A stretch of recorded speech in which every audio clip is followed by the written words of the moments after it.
यूनान मिस्र रोमान सब मिट गए जहाँ से, अब तक मगर बाकी हैं नामो निशां हमारा। इत बरहद उत सोनद उत सुरसेन को गाम, ब्रज 84 कोस में मथुरा मंडल धाम। यूँ एक दोहा है जो कि वेदन में है, जहाँ में सौंद को नाम साफ आप सुन सको।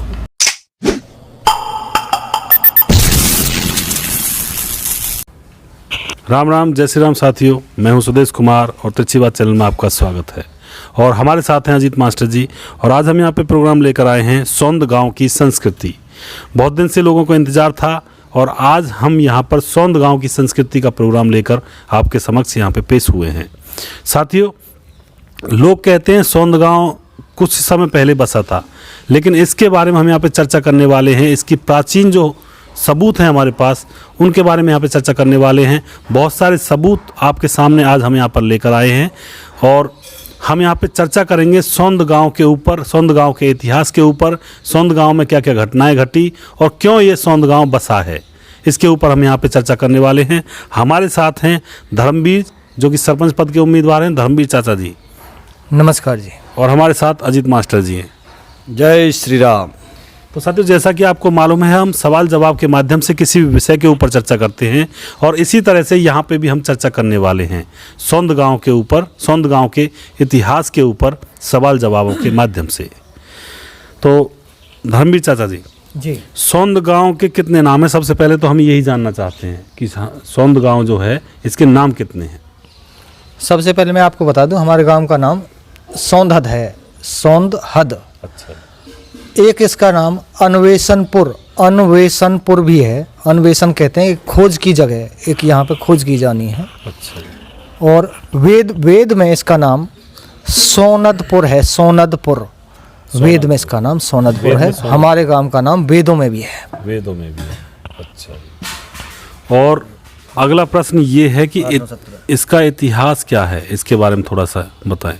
हाँ जी मास्टर, और कुछ? हाँ, और जो हमारे गांव का कोड है 89 जी, हाँ 89, इसके विषय में थोड़ा सा हमारे अंकल जी बताएंगे।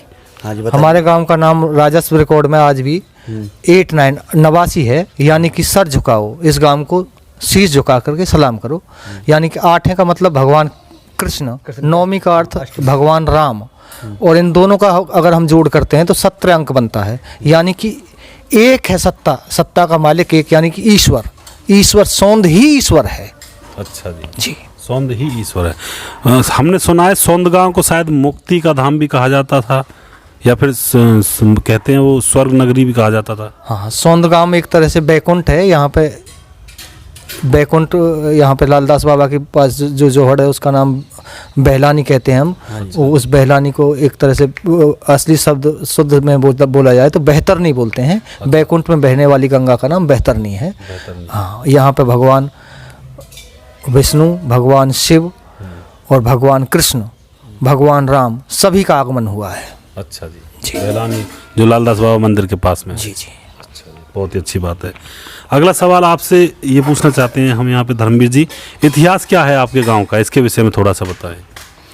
हमारे गांव का जो इतिहास है वो सतयुग से है। हमारा गांव कोई आज का बसा हुआ गांव नहीं है, सतयुग का बसा हुआ गांव है और इसके अवशेष गांव में मौजूद हैं। हम साक्ष्यों के आधार पर ये बात कह रहे हैं कि हमारा गांव सतयुग से बसा हुआ है। अच्छा जी। तो लोग इस गांव को बानासुर का खेरा कहते हैं, इसमें कहाँ तक सच्चाई है? ये बात सच है कि इस गांव को लोग बानासुर का खेरा कहते हैं, लेकिन बानासुर के परिवार, बानासुर जिस परिवार से आए वो राजा बलि के परिवार है, जो सबसे दुनिया के प्रथम राजा, राजा बलि हुए। उनके परिवार में ही बाद में चल करके द्वापर युग में बानासुर हुए। अच्छा। बानासुर राजा बलि के परिवार, बलि के वंशज हैं। अच्छा। बानासुर, और ये बानासुर की राजधानी के नाम से गांव आज भी प्रचलित है। अच्छा जी। फिर राजा बलि तो वही तो नहीं है जिन्होंने 3 पग धरती मांगी थी जिनसे वामन अवतार जी ने? जी, राजा बलि वही हैं। अच्छा। राजा बलि से भगवान ने, विष्णु भगवान ने वामन अवतार में 3 पग जगह इसी गांव में मांगी थी, सौंद गांव के अंदर, इसी गांव में मांगी थी। इसके बदले में राजा बलि ने भगवान विष्णु से एक आशीर्वाद प्राप्त किया था, एक उस समय भगवान शिव भी वहाँ मौजूद थे। एक भोलेनाथ, वो भोले के भगत थे। एक भाई मेरे राजधानी की रक्षा कौन करेगा, अब तो मेरा शरीर भी यहाँ पे दान हो गया। तो वहाँ पे शिव जी भगवान ने इस गांव की रक्षा की जिम्मेवारी ली थी, जो सन 47 तक उन्होंने निभाई। अच्छा। तो जी गुरुजी, इसमें एक क्वेश्चन बनता है कि हमारे गांव के लोग कि कहते हैं कि लाल दास बाबा ने रक्षा की कब? हाँ, गदर में जी, और आप कह रहे हैं कि शिव जी भगवान ने रक्षा की, तो इसके बारे में थोड़ा सा विश्लेषण कीजिए। ये बात ठीक है कि लालदास बाबा लालदास बाबा ही राम हैं, लालदास बाबा ही शिव हैं, लालदास बाबा ही विष्णु हैं। लालदास बाबा हमारे लिए तीनों रूप में लालदास बाबा ही हैं। और बिजार देवता ने पूरी बस्ती की परिक्रमा करके और लालदास से निकल करके, बिजार देवता जो हैं वो शिव जी के अवतार वो वाहन हैं। हाँ, और वो नंदी महाराज हैं। और वहाँ पर वो सीधे सीधे लड़े और मुस्लिमों से, और हमारे गांव को टूटने से बचाया, मुस्लिम होने से बचाया। अच्छा।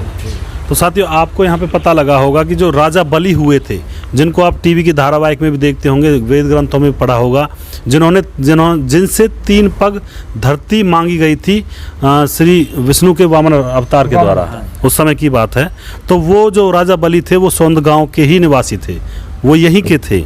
दूसरी बात ये आती है कि जब गदर मची थी 1947 में, तो सौंद गांव की रक्षा की गई थी।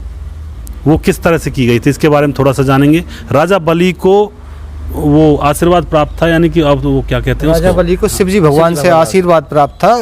एक आशीर्वाद मांगा था उन्होंने, एक हे भोलेनाथ, मेरी राजधानी की रक्षा कौन करेगा, मुझसे तो विष्णु ने मेरा सब कुछ ले लिया, विष्णु ने मेरे से तो सब कुछ ले लिया, मेरे सिर पर पैर रख दिया, अब तो मैं भी नहीं। 3 पग धरती दी थी। तो लास्ट में आकाश, दूसरे में पृथ्वी, तीसरे में उनके सर पर रख दिया था। अच्छा। तो पाताल लोक में उन्हें पाताल का वास दे दिया था। अच्छा। और उनकी राजधानी की, इस गांव की यानी कि सौंधद की रक्षा की जिम्मेवारी शिवजी भगवान ने ले ली थी। और शिवजी भगवान की ये सन 47 में नहीं, शिवजी भगवान तो पहले भी, मतलब द्वापर युग में भी कृष्ण का और शिवजी का युद्ध हुआ था। हाँ। कृष्ण का उसका युद्ध हुआ था। यहाँ पर भगवान कृष्ण के जो पुत्र थे अनिरुद्ध, वो जो बानासुर की लड़की थी उषा, और उसकी एक सहेली थी चित्रलेखा, वो तस्वीर बना देती थी। और उस तस्वीर को के ही उससे वो बना करके और वो अनिरुद्ध को अपने यहाँ सौंदर्य में हमारे यहाँ बुला लिया था। अनिरुद्ध यानी अनिरुद्ध को, हाँ, कृष्ण भगवान के पौत्र। हाँ, पौत्र। उसका बेटा और जो उषा थी वो थी, मतलब इसकी उषा बानासुर की लड़की थी। बानासुर की शादी करना चाहती, उससे शादी करने के लिए उससे प्रेम करती थी बानासुर की लड़की। अच्छा। और उसे वहाँ से किडनैप कर लिया था। अच्छा। किडनैप करके अपने ही महल में रखा। अच्छा। और अपने महल में रखने के बाद जब वहाँ से भागने का प्रोग्राम बना, तो हमारी जो देवी का मंदिर है गांव में, देवी भगवानी भगवती का जो मंदिर हमारे गांव में आज भी है, जैसे हम वैष्णो देवी जाते हैं, उससे भी अगर जितनी हमारी वैष्णो देवी से कामना पूरी होती हैं, उतना अगर हमारे गांव की देवी का भी नाम ले लिया जाए, तो हमारी गांव की देवी भी उतने ही काम करती है और उससे ज़्यादा। तो कृष्ण भगवान बचाने के लिए आए थे अपने पौत्र को, तो क्या हुआ था उस समय? कृष्ण भगवान जब बचाने के लिए आए थे तो उस समय शिवजी भगवान उनके सामने खड़े हो गए थे। एक, आपको मुझसे युद्ध करना पड़ेगा। अच्छा। और तब आप इस गांव में मतलब आक्रमण कर सकते हो। तो भगवान की, कृष्ण की और उनकी लड़ाई हुई, लेकिन बीच में फिर इनका समझौता हो गया। और भगवान ने जो सहस्त्रबाहु कहते हैं, मतलब बानासुर की 100 बाहें थी, 100 भुजाएं थी। भगवान ने उन्हें उनकी भुजाएं काट करके उनकी 98 भुजाएं काट दी थी, और 98 भुजा काट करके उन्हें 2 छोड़ दी थी। और वो उनके समधी थे, इसलिए उन्हें जीवित छोड़ दिया था। अच्छा, जीवित छोड़ दिया। जी जी। तो उस समय भी शंकर भगवान ने रक्षा की थी सौंद गांव, उस समय भी सौंद गांव की रक्षा की थी, क्योंकि पहले ही वचन दे रखा था भगवान शिव ने। बानासुर को मतलब वरदान प्राप्त था। हाँ, राजा बलि को पहले ही दे रखा था, राजा बलि को वरदान प्राप्त एक इस गांव की रक्षा करने के लिए। मैं सदा आगे भी सन 47 में मदद की, आज भी अगर कोई बात बनती है तो हम लालदास बाबा का नाम लेते हैं और हमारी वो सारे काम हो जाते हैं। हमारे लिए शिवजी भगवान खड़े हो जाते हैं। अच्छा। तो एक कहावत ये भी है साथियों कि लालदास बाबा ने सौंद गांव की रक्षा की, ये भी सही है, लेकिन तथ्य कुछ ये भी कहते हैं कि शिव शंकर को सौंद गांव को वरदान था राजा बलि के समय में कि इस गांव की कोई कुछ भी बाल विवाह का नहीं कर सकता है। तो इसीलिए जब गदर मची थी तो बिजार का रूप धारण करके शिव शंकर ने इस गाँव की रक्षा की, और बाहर भी अकेले में वैसे भी रक्षा की थी, मतलब महाराज का रूप बनाकर भी रक्षा की थी। तो ये कहावत ये भी है, हम ये नहीं कहते कि लालदास बाबा जी ने रक्षा नहीं की, लालदास बाबा ने भी सौंद गांव की रक्षा की है, वो भी इतने ही मान्य बाबा है। भी हमारे लिए भगवान शिव ही हैं और राम भी लालदास बाबा ही हैं, विष्णु भी लालदास बाबा हैं, क्योंकि हम तो सुबह उठने से पहले राम राम से पहले लालदास बाबा का नाम लेते हैं। लालदास बाबा हमारे उसी रूप में हैं और लालदास बाबा के यहाँ पे जब अगर आप अवशेष देखेंगे तो आप ये कहेंगे कि वहाँ पे तो अलग ही बात है, वहाँ पे तो सतयुग के अवशेष रखे हुए हैं। लालदास बाबा पे अष्टकमल का महल है। और जी एक कबीर जो प्रसिद्ध कवि हुए हैं, आपने कबीर के दोहे भी सुने होंगे, उनके बारे में भी लालदास बाबा के मंदिर से कुछ ताल्लुक है, उन्हें गुरु मंत्र भी यहीं से मिला है। इसके बारे में अंकल जी बताएंगे थोड़ा सा। हाँ, ये यहाँ पे कबीरदास सूरदास ये जब संत हुए थे तो कबीरदास जी हमारे गांव में आए थे। उन्हें किसी ने बताया था कि आप फलाने यहाँ चले जाएं, फलाने गांव में आपको वहाँ पे मंत्र मिल जाएगा। किसी ने उनको गुरु मंत्र नहीं दिया था, तो वो यहाँ पे भी कई दिन लेटे रहे सीढ़ियों पर, लेकिन उनकी मनोकामना पूरी नहीं हुई। तो एक दिन बाबा जी ने सुबह 4 बजे के आसपास जब आरती करके ऊपर से उतर रहे थे, जो हमारे यहाँ पे मंदिर पे उस समय महंत थे, वो उतर रहे थे। जैसे ही वो उतरे तो ये जो थे कबीरदास जी वो सीढ़ियों पर लेटे हुए थे, क्योंकि हार थक के आदमी लेट जाता है। तो जैसे ही वह उतरे तो उनका पैर कबीर जी के ऊपर पड़ गया, और कबीर जी के ऊपर जब पैर पड़ा तो वहाँ से उस जो हमारे महंत थे उनके मुँह से राम राम शब्द नाम निकला, एक राम राम। तो कबीर जी ने उसी शब्द को आधार मान करके गुरु मंत्र मान लिया, और आज तक कबीर जी मतलब पूरी दुनिया में छाए हुए हैं, सिद्ध हैं। और दोहा भी तो बता रहे थे अंकल जी, जो दोहा था। हाँ, जैसे वो दोहा आता है कि लाली लखी कबीर ने लियो लाल लिपटा है, दलाली हीरा लालन की। ये हमारे लालदास की एक वो है, वो हाँ दोहा एक गीत है, उसमें आता है। आप हाँ, और इस गीत को कार्य को विजेंद्र कहे हुआ थे, विजेंद्र बहुत अच्छा गाता है। अच्छा, आपको एक लालदास बाबा का और गांव अपने गांव का उदाहरण पूजनी है, इस विषय में एक कहावत मतलब एक उदाहरण बताना चाहता हूँ। एक हमारे गांव के एक सवरजीत भाई हैं हमारे, एक वर्ल्ड कप का फाइनल हो रहा था, सेमीफाइनल था 2011 में। 2011 में सेमीफाइनल पाकिस्तान से था। तो उस भाई ने कहा, हम सभी मैच साथ देख रहे थे, उस भाई ने कहा कि भाई एक अगर लालदास बाबा ये मैच गांव ये जीत जाती है हमारी टीम, तो मैं गांव की डंडोती परिक्रमा दूंगा। तो उस भाई ने उसी दिन रात को मैच जीत गए और पाकिस्तान हार गया। उसी दिन रात को परिक्रमा शुरू की और 2 दिन में परिक्रमा पूरी कर दी। तीसरे दिन फाइनल मैच था, उस दिन उस ट्रॉफी हमारे हाथ में आ गई, इंडिया वर्ल्ड कप विजेता बन गया 28 साल बाद।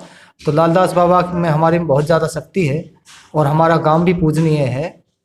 इस चीज़ का मैंने आपको ये बात बताई है, तो इसलिए हमारे लालदास बाबा को और गांव की हमेशा मान सम्मान करें। और मेरी भी एक उदाहरण है, मैं स्वयं प्रत्यक्ष हूँ उसका। मैं गया था धौली दूब अलवर, वहाँ बाबा लालदास का जन्म हुआ था। उससे गया था नौगावा सिरपुर, वहाँ से पहाड़ वाले मंदिर पर गया था। तो वहाँ मैंने देखा कि दोपहरी में, जून की जो महीना था उसमें मैं गया था, वहाँ पे बारिश का आना और खीर चीली का प्रसाद आना, ये मन से जो इच्छा निकल रही थी वो पूर्ण हुई। वहाँ पे मैं जीता जागता उदाहरण स्वयं हूँ।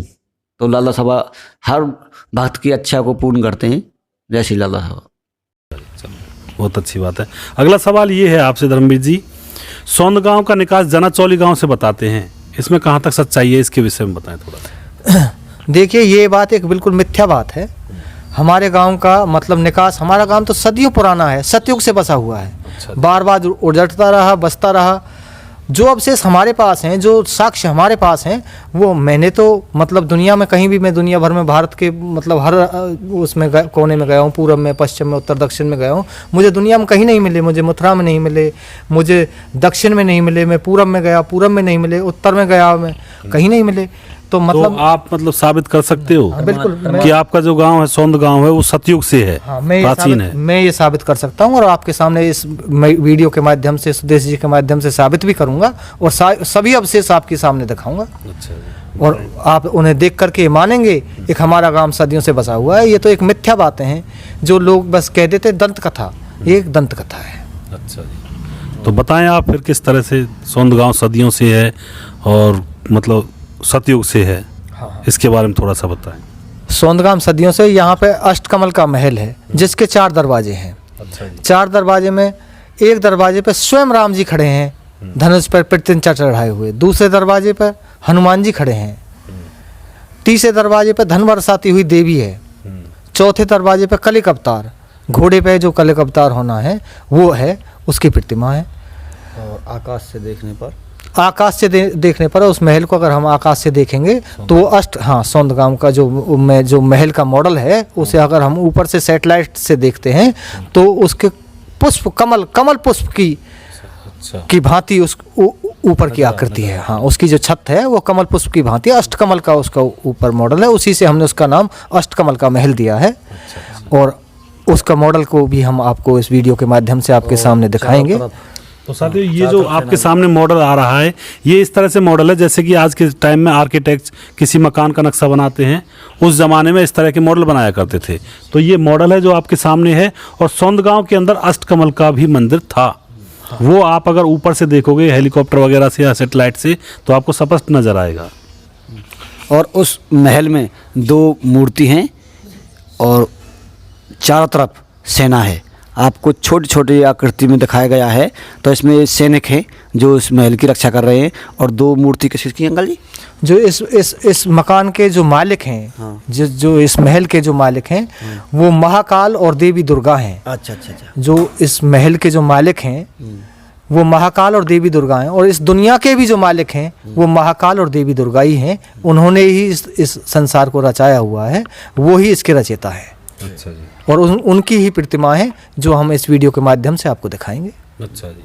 और अगला सबूत क्या है जी? अगला इसके अलावा और भी हमारे गांव में बहुत साक्ष्य हैं, साक्ष्यों की कोई कमी नहीं है। जैसे देवी दुर्गा और जैसे हाँ, देवी दुर्गा है, यू बाजार है, नीचे बैठे हुए, यू बाजार नंदी, ठीक है। यू शेर है, यू शेर या के ऊपर मुख रख के बैठे हुए, मुख रख के बैठे हुए शेर के बाजार पर। जीव निकाल रहा है। यू यार ने अपनो एक वो गोदी में ले रहा है कि वो यू देवी दुर्गा है, अपने बच्चान को लालन पालन कर रही है, ठीक है। पालने वाली दुर्गा है।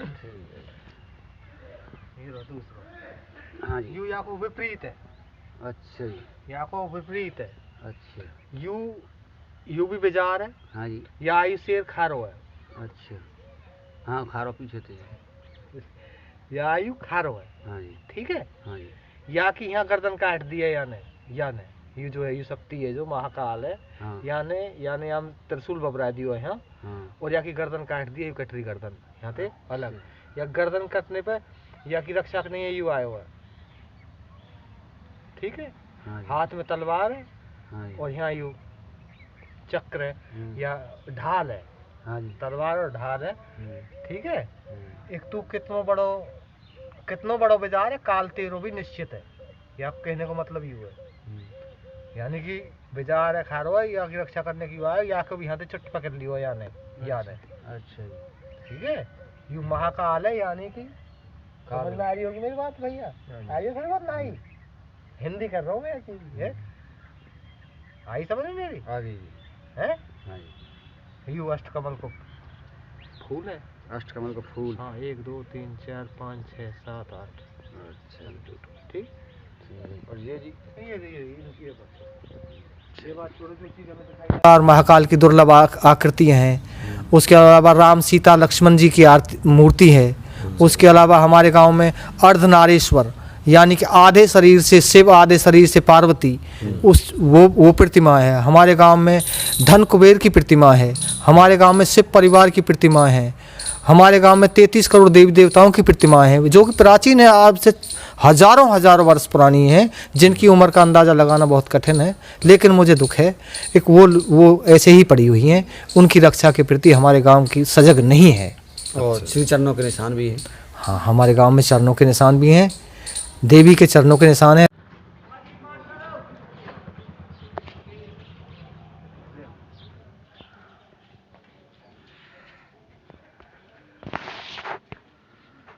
सर्वमंगल मांगल्ये शिवे सर्वार्थ साधिके शरण्ये त्र्यंबके गौरी नारायणी। हाँ जी, कौन से सबसे जी? चरणों के निशान डायरेक्ट आपके सामने। अच्छा, ये है चरणों के निशान जी। ये है जी, ये है जी। और ये ना जी, ये यहाँ खड़े हैं, ये तो यहाँ के ये चरणों के निशान है, अच्छा ये चरणों के निशान है। अच्छा जी, ऊपर वाले जी। हाँ, ये भी चरण हैं ये। अच्छा जी। ये राधा कृष्ण की प्राचीन 4-4 हजार वर्ष पुरानी मूर्तियां हैं जो देवी के मंड पे है, हमारी जो खीरा देवी जैसे बोलते हैं। ऐसे कंचन की कचनार, कंचन की कचनार। तो हाँ, कचनार के बारे में बता रहे थे आप। आपके गांव में जो कचनार मंदिर है उसके पीछे की कहानी थोड़ा सा बताएं जनता को। हमारे लोग कचनार बोलते हैं, जबकि ये कंच, कंच, कंच का मतलब होता कांच, कांच जैसा तालाब अच्छा जी। हमारे गांव में था, जिसमें भगवान कृष्ण गोपियों के साथ स्नान इत्यादि करके और यहाँ पर नृत्य किया करते थे। राधा कृष्ण का नृत्य होता था। आज भी हमारी लड़कियाँ यहाँ कोई कूदने के लिए जाती हैं, वो उसी परंपरा का एक हिस्सा है। अच्छा, कचनार मंदिर पे। हाँ, कंचन की कचनार ब्रिज को उड़ेला है। कंचन की कचनार ब्रिज को उड़ेला का अर्थ हुआ एक ब्रिज को एक महत्वपूर्ण स्थान है जहाँ पर ऐसी रास लीलाएं भगवान कृष्ण ने रची हैं। भगवान कृष्ण यहाँ पर लगातार आते रहे हैं। अच्छा जी। और फकीराबाद मंदिर की क्या कहानी है जी आपके गांव में, उसके बारे में थोड़ा सा। बबल कुंड भी है। फकीराबाद, जो फकीर दूसरे को आबाद कर दे उसे कहते हैं फकीराबाद। फकीर प्लस में आबाद, जो फकीर को आबाद कर दे, जो फकीर किसी और को आबाद कर दे, फकीराबाद। फकीर के पास गया और फकीर के आशीर्वाद से आप आबाद हो गए। आबाद हो गए। फकीराबाद, फकीराबाद को एक बहुत ही प्राचीन स्थान है। और यहाँ पर बबल कुंड भी है जी। हाँ, यहाँ पर बबल कुंड का नाम असलियत में विमल कुंड है, जो भगवान कृष्ण ने खोदा था गौओं के पानी के लिए। और ये 12 विमल कुंड हैं और 12 ही ज्योतिर्लिंग हैं हिंदुस्तान में। 12 ही विमल कुंड हैं। कामा का जो विमल कुंड है वो विकसित है, हमारा जो विमल कुंड है वो ठप पड़ा है और खंडित पड़ा है एक हालत में। उसकी हालत बहुत ज़्यादा खराब है, उसका विकास बहुत ज़रूरी है। और यहाँ पर जो संत हुआ करते थे उनका नाम गोवर्धन दास महाराज था। गोवर्धन दास महाराज, ये बाद की बात है। गोवर्धन दास, नारायण दास, ये लालदास के ही महंत थे, लालदास बाबा मंदिर के महंत थे। लेकिन ये गोवर्धन दास जी जो थे उस समय पर गले में कठला, सोने का ऐसे आभूषण इत्यादि पहन करके घोड़े पर रहते थे। तब किसी जनानी ने इनसे कहा था, एक मूढ़ा को और इन कठलान को कहा काम है, तो बाबा जी बन के भजन ना करो जा। तो उसी दिन से उन्होंने मंदिर को महंत पद छोड़ करके, लालदास बाबा का मंदिर महंत पद छोड़ करके इस कुठी पर चले गए थे और यहाँ पर उन्होंने तपस्या की और लोगों को आशीर्वाद दिया, जिसमें मेरा परिवार भी शामिल है। हमारे परिवार को भी उन्होंने धन्य कर दिया था। 12 मन चांदी के रुपये हमारे हवेली में से निकाल करके दिए थे। मैं आपको ये बात आज इस माध्यम से बता रहा हूँ। अच्छा जी। और धर्मवीर जी, जो विमल कुंड है, बबल कुंड कहते हैं गांव में, ये इसका नाम विमल कुंड है और इसकी महानता क्या है, मतलब क्यों मानते हैं इसको ज़्यादातर? विमल कुंड भगवान कृष्ण जब इसमें देखा है कई बार साधु संत भी स्नान करते पाए जाते हैं, जबकि आजकल तो विमल कुंड के अंदर मतलब मल ही मल है। एक कहने की बात यह है कि लोग भी अपनी नालियां भी उसी में डाल देते हैं, अतिक्रमण भी हो रहा है। और अतिक्रमण भी हो रहा है साथ में। आपको देखा होगा, ये दूर से दिख रहा है ना। हाँ, तो वहाँ पे जो दूर से दिख रहा है, ये कमरा सा बना है, ये इस पे अतिक्रमण किया गया है। और चारों तरफ इस पे दोनों साइड से तो अतिक्रमण हो रहा है। और इधर मंदिर हो गया, इधर ये क्या बोलते हैं उसे, खाद गोदाम, इसकी वजह से बचा हुआ है। भी लोग बाग संतुष्ट नहीं है, इसे घेरना चाहते हैं। इस पर हाँ, दोनों तरफ रास्ते, इसकी बाउंड्री हो, उसके बाद थोड़ा सा इसके बाद सुधार किया जा सके। ये मेरी मतलब गांव वालों से अपील है। हमारे ना इस गांव में 35 साल से इसकी हालत ज़्यादा ख़राब है। 35 साल पहले मैं पढ़ता था स्कूल में, तो मैं भी यहाँ पे ऐसे हाथ से खोद करके वहाँ से कंकरों में पानी निकल आता था, उसे हम पीते थे। उस पानी को मैंने खुद ने पिया है। इसका महत्व ये है, एक जो यहाँ साधु संत नहाते हैं आज भी, इसका महत्व ये है भगवान कृष्ण ने स्वयं अपने हाथों से इसे खोदा था। और उनके जो परिश्रम, मेहनत से जो पसीना की बूंदें इसमें डली थी, वो बूंदें आज भी इसमें मौजूद हैं। उन बूंदों के महत्व की वजह से भगवान कृष्ण का पसीने की बूंद इसमें पड़ी हुई हैं। और धूल गौओं के लिए बनाया था, गौओं के पानी पीने के लिए इस कुंड को भगवान ने स्वयं अपने हाथों से खोदा था। इस कुंड की रक्षा करना हमारा दायित्व है और हमें करना चाहिए। तो साथियों, ये बबल कुंड नहीं है, ये विमल कुंड है। इसका नाम सबसे पहले आपको पता होना चाहिए। अब बारी आती है जी यहाँ पे धर्मवीर जी, सूरज कुंड मंदिर के बारे में कुछ बताएं, क्योंकि सोंद गांव के अंदर सूरज कुंड मंदिर भी है। यहाँ में रखे हो जी, यहाँ बीच में रखे हो जी। तो बीच में जी यूँ तो टूट चुका है यहाँ से जी। ये आप फंसा दियो का चक्कर है। अच्छा फंसा दियो जी। हाँ ये फंसा दियो है। हाँ ऐसे ये रख होंगे। हाँ ये आप धर दियो तो हाँ। वही और वो है अब। और जी ये जी छोटे जी ये भी प्राचीन अवशेष ही हैं ये। ये प्राचीन अवशेष। हाँ, ये टूट और टाट ये है ना, यू ना यू है। अच्छा वो नहीं है पुराने वाला। ये और यू बाजार और इसके ऊपर ये चरण बन रहे हैं जी। हैं? बाजार के ऊपर चरण से बन रही है तो जी। ये चरण बन रही है, आपके ऊपर वो है देवी। अच्छा देवी है जी। ऊपर महाकाल है। अच्छा जी। आपके ऊपर ये टूटी है ना, एक पैर यूरो ये पे चीज आप आगे तक। अच्छा पैर, एक पैर तो ये है जी। पैर का निशान है, डायरेक्ट पैर छपरो ये हाँ जी। पैर और यू कमल के फूल पर रखे हो एक पैर। अच्छा जी बस और नहीं है जी। और ना के बारे में थोड़ी सी चर्चा करें।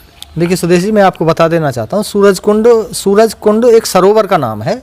अच्छा। मंदिर का नाम इसका बद्री नारायण है। हाँ जी। अच्छा जी। मैं आपके माध्यम से आज ये खोल देना चाहता हूँ कि मंदिर का नाम बद्री नारायण। सूरज कुंड एक सरोवर है और जो 22 एकड़ में है, उसमें से कुछ जमीन घिरी हुई है और एक कच्चा है आज भी। और यहाँ पर काफ़ी अवशेष हैं। यहीं पे है वो अर्धनारीश्वर की मूर्ति यहीं पे है। धन कुबेर की मूर्ति यहीं पे है। 33 करोड़ देवताओं की भी प्रतिमा यहीं पे है। प्राचीन अवशेष जो हैं 33 करोड़ देवताओं के यहीं पे हैं। इसी मंदिर प्रांगण में देवी के मठ में उसमें रखे हुए हैं। लोग जाते हैं, उन पर पानी चढ़ाते हैं, जो कि ये प्रक्रिया बिल्कुल गलत है। उनकी उम्र को ख़त्म कर रहे हैं। जो भी उस पर पानी चढ़ाता है, मेरे गाँव वासियों से निवेदन है कि उन पर पानी ना चढ़ाएं, कांच का पानी ना चढ़ाएं। और मंदिर प्रबंधन का ये दायित्व है एक वो उन्हें कांच के उसमें संग्रहालय में रखें, ताकि आने वाली पीढ़ियां भी उन्हें देखें और उसके प्रति जागृत रहें और ये आगे कहें कि हमारे पास ये सबूत हैं। हमारे पास जो प्रतिमाएं हैं वो अखिल विश्व में नहीं है। पूरे भारतवर्ष में अगर आप कहीं भी जाएं, जैसी हमारी प्रतिमाएं हैं वैसी नहीं है और आपके सामने ये प्रतिमाएं आपको दिखाई जाएंगी। देखो मेरी गांव वालों से और जो भी दर्शक हैं उन सभी से मेरी विनम्र अपील है कि हमारे जो देवी देवता हैं उन पर दूध चढ़ाते हैं, घी चढ़ाते हैं, उसके बाद उसमें थोड़ा सा हीक बन जाती है गुरुजी, तो उन्हें कुत्ता चाटते हैं। तो हमारा दायित्व बनता है कि वहाँ से जल चढ़ाएं सिर्फ शिवलिंग पर, और बाकी जो हमारे प्राचीन अवशेष है उनकी जो वैलिडिटी है उसे बनाए रखें। उन्हें कांच में बंद किया जाए, सिर्फ देखने के लिए एक संग्रहालय बनाना चाहिए। और मेरी सरपंच से या गांव वालों से अपील है कि इसके बारे में सोचना चाहिए कि हमारे विमल कुंड की क्या हालत हो चुकी है आज, और प्राचीन जो अवशेष बचे हुए हैं वो हमारे 4000 वर्ष पुराने हैं, जो हमारे पुरातत्व की खोज कराते हैं, पूरे हिंदुस्तान में कहीं भी नहीं है, हमारे पास हैं। तो हमें उनकी ओर सोचना चाहिए। मैं आपको एक बात और बता देना चाहता हूँ। मैं आपको ये बातें बता रहा हूँ, आपको लगेंगी ये क्यों जानता है। मुझे ये बातें सन 2009 में पुरातत्व के डायरेक्टर हुआ करते थे डॉक्टर चंद्रपाल तंवर, जो हरियाणा में पुरातत्व के डायरेक्टर थे। उन्होंने मुझे एक एक बात समझाई जो मुझे आज भी याद है, और मैं उन्हीं बातों को आपके माध्यम से बता रहा हूँ। वही बातें उन्होंने ही मुझे बताया था कि इनकी उम्र इतनी है, ये फलानी चीज़ है, वरना मैं भी नहीं जानता था। मेरे लिए भी ये कुछ नहीं थे। आज मेरे लिए एक बहुमूल्य खजाना है और मैं अपने काम से कहूँगा कि अपने खजाने की रक्षा करना हमारी जिम्मेवारी है। सही बात है, बहुत ही अच्छी बात है। अगला सवाल ये है धर्मवीर जी आपसे, सौंदगांव ऊंचाई पर है, यानी कि ठेक जिसे कहते हैं, ढाया कहते हैं गांव में, तो ये इसके बारे में थोड़ा सा बताएं। सौंदगांव एक ठेक एक आज की ठेक नहीं है। ये मतलब प्राचीन समय में जब मंदिर या मूर्तियाँ नहीं हुआ करती थी, तो लोग बाग दूर दराज से दुनिया भर से आकर के इस गांव के चारों तरफ बैठ जाते थे और दिए जला करके इस गांव की पूजा करते थे। उन्हीं दियों की वजह से एक एक पुंज बन गया, पुंज एक एक एक एक एक पुंज बन गया, और उन्हीं पुंजों की वजह से ये गांव, इस पर फिर बाद में मकानात, महल वगैरह दुनिया भर के वो बनते रहे, वो बदलते रहे, क्योंकि आज का काम नहीं है, सतयुग का काम है। सतयुग से एक मकान को आप 10 दिन के लिए छोड़ दो, 10 दिन में उस मकान में धूल जमनी शुरू हो जाएगी। तो ये गांव तो बहुत प्राचीन है। मैं सतयुग की बात कर रहा हूँ, सतयुग से बसा हुआ गांव है, सतयुग से बसे हुए गांव। ये गांव ही पूजनीय है। कितनी बार हमारा गांव ही पूजनीय है। सभी मंदिरों से सबसे पहले हमारा गांव ही पूजनीय, सौंद ही पूजनीय है। सौंद की मैं आपको सौंद की मैं आपको व्याख्या बता देना चाहता हूँ कि हमारे गांव का नाम सौंद है। अब इसका हम संधि विच्छेद करते हैं, तो एक डिब्बा में लिखा जाएगा, नद एक डिब्बा में लिखा जाएगा, हद एक डिब्बा में लिखा जाएगा। 100 जमा में नद जमा में हद। 100 का अर्थ होता है संपूर्ण, 100%। नद, नद का अर्थ होता है धन। हद, हद का अर्थ होता है सीमा। हद किसी चीज की सीमा को बोलते हैं, यानी कि संपूर्ण धन की सीमा सौंद है। अच्छा जी। आप मेरी बात का तात्पर्य निकालें और समझें एक मैं क्या कहना चाह रहा हूँ। एक हमारे लिए सौंद नमन करने के लिए है। सही बात, बहुत ही अच्छी जानकारी दी आज। और अगला सवाल और है आपसे जी, क्या सम्राट अशोक से भी सौंद गांव का कोई रिलेशन है, संबंध है? इसके विषय में और बताएं जनता को। जी, सम्राट अशोक ने जो पहली प्रतिमा थी, जो अशोक स्तंभ, जो सम्राट अशोक के टाइम में आज भी हमारे नोटों पे भी हैं, सारनाथ में भी हैं और भी चीन तक फैले हुए हैं, दुनिया भर में उनके अशोक स्तंभ बने हुए हैं। पहला स्तंभ उन्होंने सौंद से ही बनाया। पहला स्तंभ की जो उन्हें शिक्षा मिली वो सौंद गांव से ही मिली। अशोक सम्राट सौंद तक आया। अच्छा जी। लड़ते लड़ते की लड़ाई लड़ते लड़ते सौंद तक आया। उसे भी ज्ञान यहीं प्राप्त हुआ।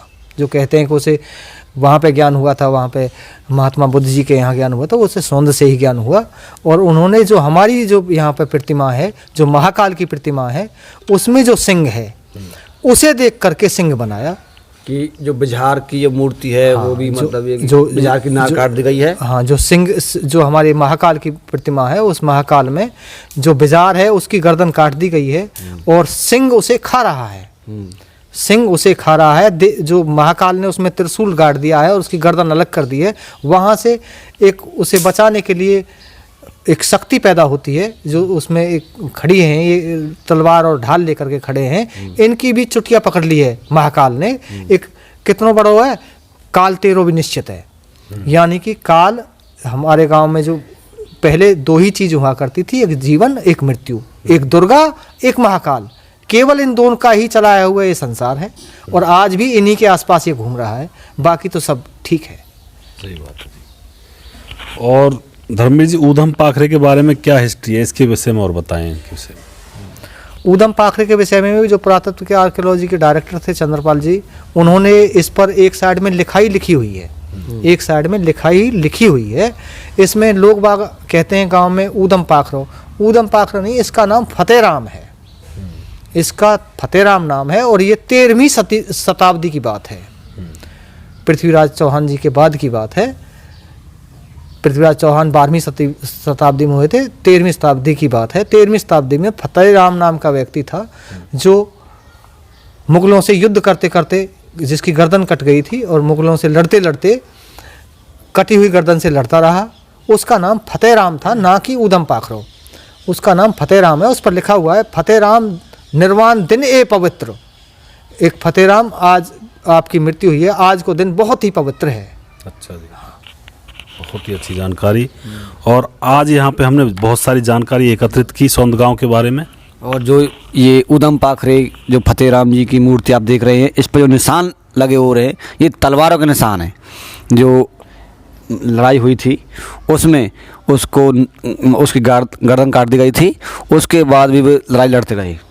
और जो आप चारों बगल से मैं दिखा रहा हूँ, जो आपको दिख रही है तस्वीर पर, ये तलवारों के निशान हैं। बहुत ही अच्छी बात। तो आज हमने यहाँ पे इतिहास जाना सौंद गांव का। और साथियों, अपने गांव का इतिहास, अपनी संस्कृति, अपनी मातृभूमि का इतिहास हर इंसान को पता होना चाहिए।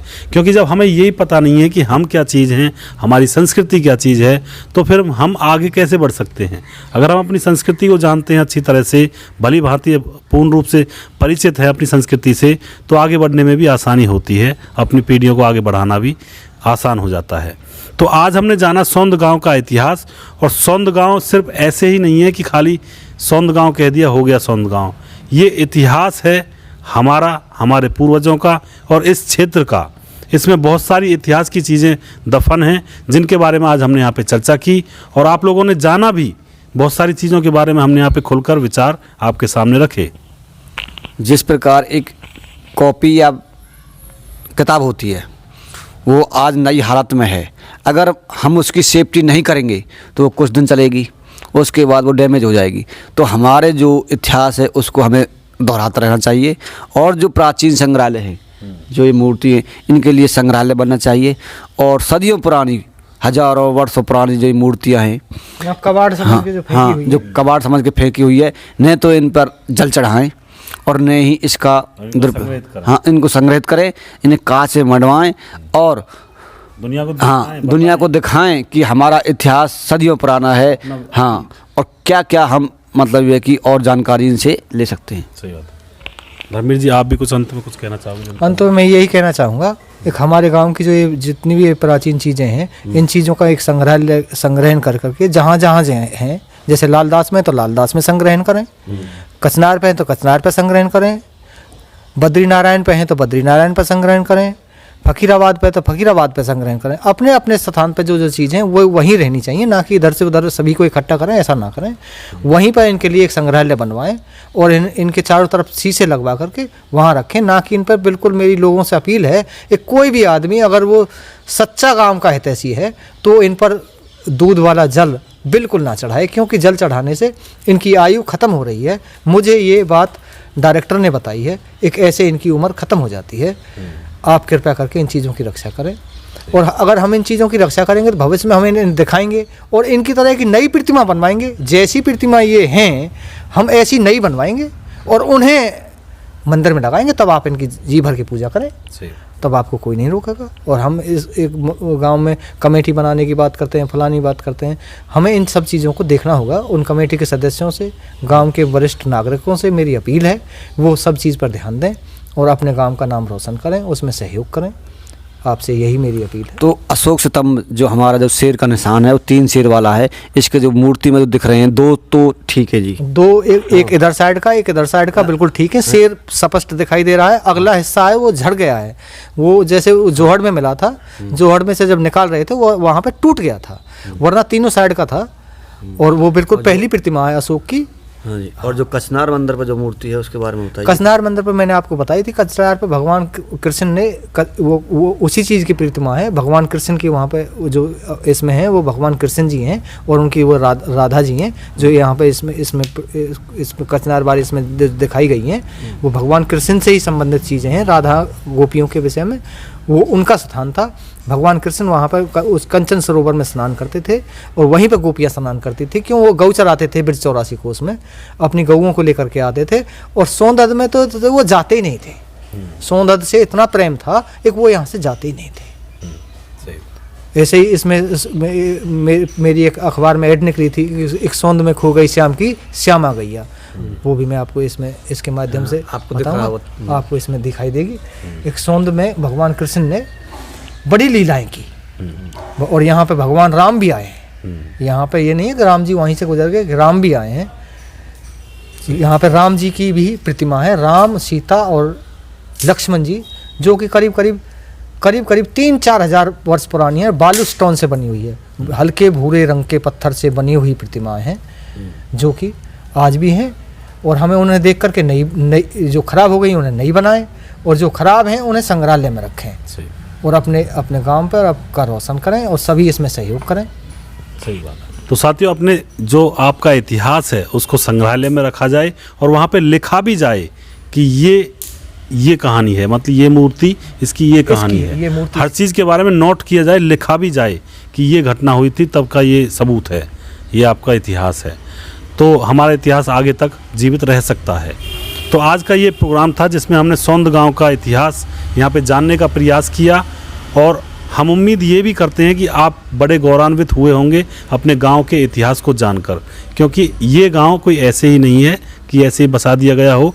ये ऐतिहासिक गांव है, ये बहुत ही एक बड़ी धरोहर है, बहुत बड़ी धरोहर, बहुत ही बड़ी, संभालना है, जिसको हमें संभालना है और आगे तक ले जाना है, अगली पीढ़ियों तक भी इसको देना है और पहुंचाना है। तो मैं उम्मीद करता हूं आपको यह प्रोग्राम अच्छा लगा होगा। नेक्स्ट वीडियो हम बहुत जल्दी फिर से लेकर आएंगे। तब तक आप अपना ख्याल रखिए, खुश रहिए। जय हिंद, जय भारत, जय श्री लालदास बाबा की जय। राम राम। राम राम।